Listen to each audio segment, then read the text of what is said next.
We believe we are what we build. Our homes, our families, our collections of things. We believe we are the sum of our actions. But we are not. We are the sum of what we remember. Our identity is not built of stone or wood, but of the thin, fragile, and luminous threads of memory. It is the color of our mother's eyes, the sound of a first laugh, the sharp, sudden pain of a first loss. These threads weave the tapestry of self. They are our anchors in the chaotic, flowing river of time. But what if an anchor is not a safety, but a weight? What if the tapestry becomes so heavy with grief, so dark with regret, that it begins to pull you under? What if the only way to survive is to cut the rope, to let the anchor fall away into the abyss? What if there was a place that offered this terrible, merciful release? A place that did not kill the body, but gently, softly, erase the soul. Along the jagged, forgotten coastlines, where the sea meets the ancient, sleeping forests, there are stories. Not of shipwrecks or sea monsters, but of a mist, a fog. It is not the cold, salty spray of the ocean. It is a land mist. It is born from the earth, not the water. It lies thick and white, like a blanket of wool, in certain quiet, secluded coves. It does not move. It does not roll in with the tide. It simply waits.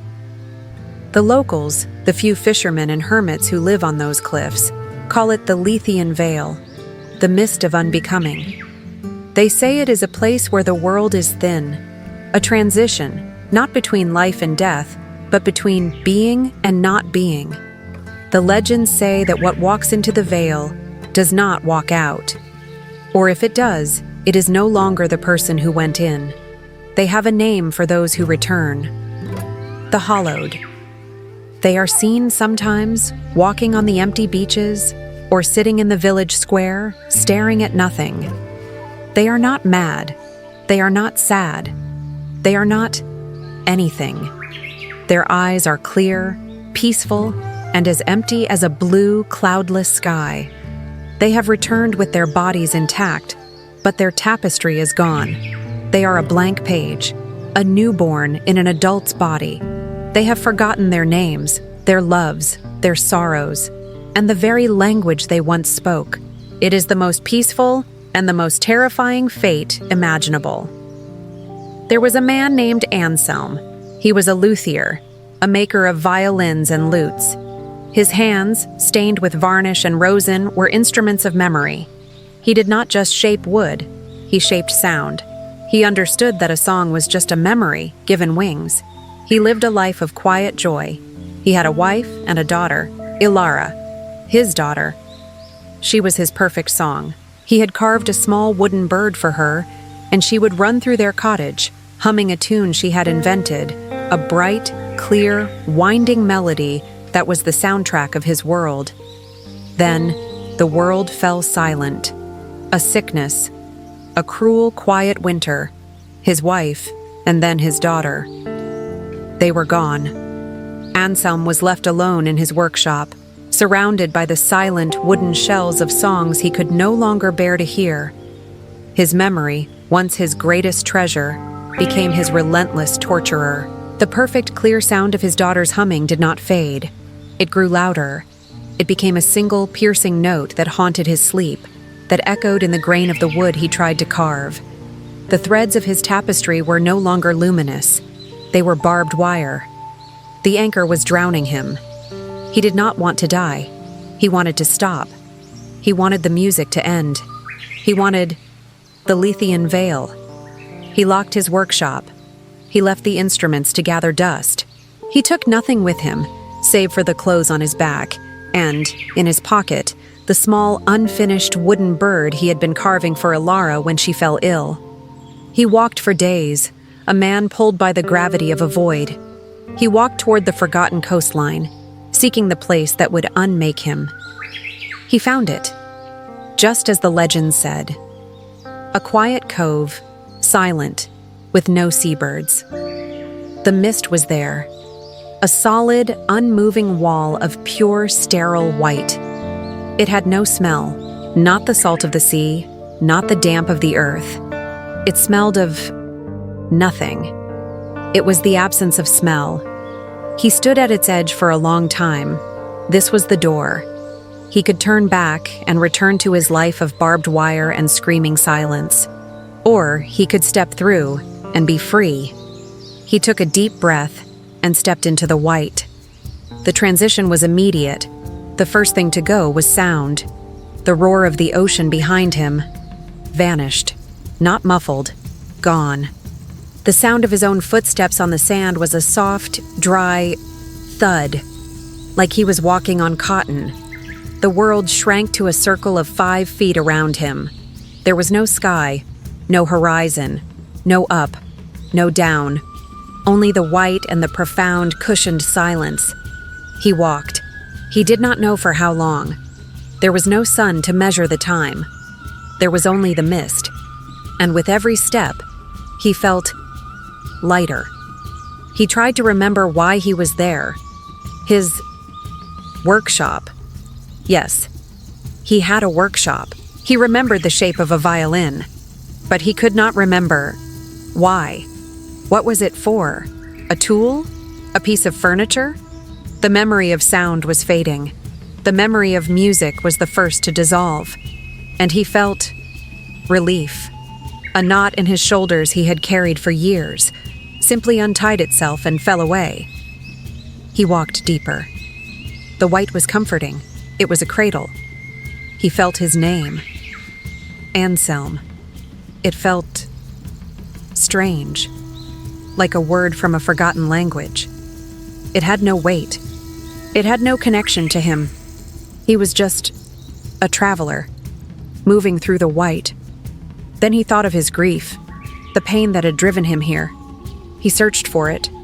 He searched for the barbed wire, the screaming note. It was gone. There was only a dull, faint ache, a bruise. The wound was still there, but the memory of the blade was gone. He felt a profound peace. This was the mercy he had sought. He had cut the rope. He was floating. He was free. He had forgotten why he was sad. He stopped, and he almost smiled. It was done. He put his hand in his pocket. His fingers touched the small wooden bird. He pulled it out. He looked at it. A small, roughly carved shape, a curiosity. He turned it over in his hand. He wondered, why was he carrying it? Who was it for? He tried to remember. A child.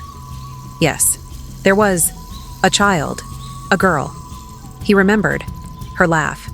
No, he remembered the word laugh. The sound itself was gone. He tried to see her face. He could not. It was a blur, a watercolor left in the rain. He could only see her hair. The color of... What was the color? It was gone. A new feeling. Not peace, not relief. A new, thin, and absolutely cold terror. The mist had not just taken his pain. It was taking her. The fog was not a surgeon, removing only the sickness. It was a tide, washing the entire beach clean. It was erasing her existence. He realized with a clarity that cut through the fog that the screaming pain was the last thing he had left of her. The grief was the memory. The pain was the proof that she had lived, and he was letting it go. He was trading her for peace. He was murdering her memory. No, he whispered. His voice was a dead, flat sound in the void. No, he had to fight. But how do you fight a mist? How do you fight an absence? You cannot push it. You cannot strike it. He realized. The mist was a creature of passivity. It unmakes. The only way to fight it is to make, to create, to assert your will against the void. He held the wooden bird. He fumbled in his other pocket and found his small carving knife. He had forgotten he had it. He pulled it out. His hands were trembling, but not from cold. He placed the blade against the wood. He needed to finish it. He needed to remember. He tried to see her face again. The blur. He concentrated, pushing back against the white, pulling at the threads. He remembered. A song. Her humming. He could not hear the melody, but he remembered its shape. It went up, then down, then up again. He tried to hum it. A low, tuneless, broken sound came from his throat. Thump, thump, thump, thump. His heart. It was loud, a frantic drum in the silence. He pushed the blade. The knife was dull. It slipped, cutting deep into his thumb. Pain. Sharp, bright, real. It was the first thing he had truly felt since stepping into the veil. He looked at the blood. Dark, red, a color. It welled up, and a single drop fell onto the pale wood of the bird. The color was shocking in the white world. He focused on the pain. He focused on the color. He remembered. Her hair. It was not a color. It was the smell. The smell of apples. Yes, apples. He remembered her face, buried in his shoulder, her hair smelling of the orchard. He held the memory. He held the pain in his thumb. He hummed the broken tune, louder, up, down, up. He started to carve again, his own blood staining the wood. He carved the feathers.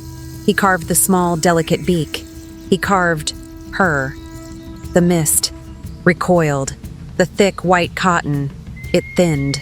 He could see 10 feet now, 20. The air felt agitated. His assertion of memory, of self, was hostile to this place. It was an invasion. He was a sound in a silent room. He was a color on a blank canvas. He did not run. He stood. He finished the bird, his hand slick with blood. He held it up. A memory, made solid. He was Anselm. He was a luthier. He had a daughter named Alara. She smelled of apples. She hummed a tune. And he missed her. The fog tore, like white silk ripping. Suddenly he could see the trees, the dark, solid, real shapes of the forest on the far side of the cove. He gasped, a real, lungful, shuddering gasp. He ran. He stumbled out of the white, out of the nothing, and fell hard onto wet, cold, muddy grass. He lay there shaking, his hand clutching the bloody finished bird. He could hear the ocean. He could hear a distant seabird. He could feel the wind. It was cold. It was painful. And it was the most beautiful thing he had ever felt. He closed his eyes, and he heard it. The clear, perfect, piercing note of his daughter's song. The memory was back. The grief was back. The tapestry was his again. It was heavy. It was dark. But it was his. To be human is not to be free of pain. It is to carry it. It is to remember. The fog offers a terrible peace. But the soul is in the scars.